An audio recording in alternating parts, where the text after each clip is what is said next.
Hello everyone, good morning.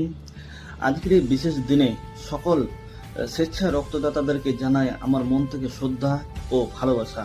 আজকে 14 June, আজকে বিশ্ব রক্তদাতা দিবস।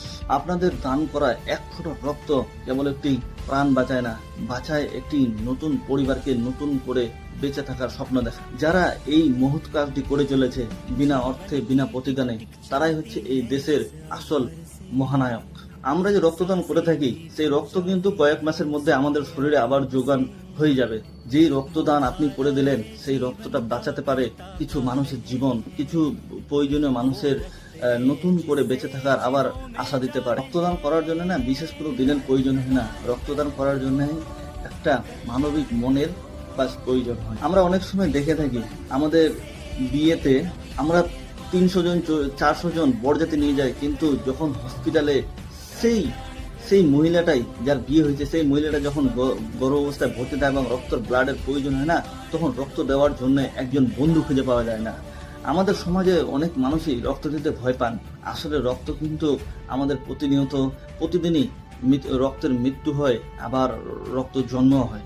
তো আমাদের শরীরে যে রক্ত আমরা দিয়ে দিই সেই রক্তটা আবার কয়েকদিনের মধ্যেই বা কয়েক মাসের মধ্যেই পূরণ হয়ে যায়, কিন্তু আপনার দেওয়া সেই রক্ত আরো জীবনে নিয়ে আসতে পারে নতুন বাঁচার আলো।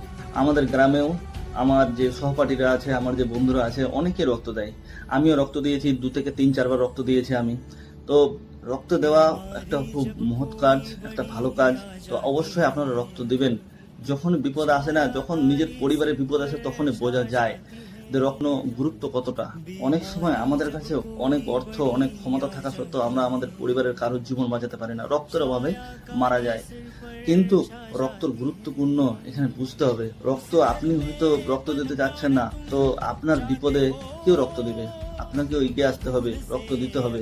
রক্ত না দিলে ব্লাড ব্যাংকে অনেক সময় সংকট দেখা দেয়, এখনো সংকট আছে, ব্লাডের প্রচুর সংকট থাকে।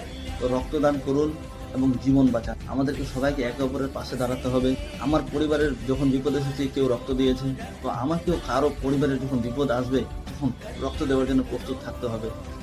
অনেক সময় দেখা যায় যে মানুষটা রক্ত দিল সেই মানুষটার আর কোনো খোঁজখবর নেওয়া হয় না। অবশ্যই সেই মানুষটার খোঁজখবর নেবেন, অন্তত 1 সপ্তাহ সে কিরকম আছে, তার কোনো অসুবিধা হচ্ছে নাকি। অনেক সময় ভুলে যায় যে রক্ত দেওয়ার পর সেই মানুষটার অনেক সময় মাথা ঘুরতে পারে, তার কমজোরি হতে পারে। অবশ্যই তাকে কিছু ফলমূল কিনে দেওয়া উচিত। রক্ত দিন, জীবন বাঁচান, মানবিকতার জয় হোক। সবাই ভালো থাকবেন, সুস্থ থাকবেন, আর ভিডিওটা ভালো লাগলে অবশ্যই শেয়ার করে দেবেন।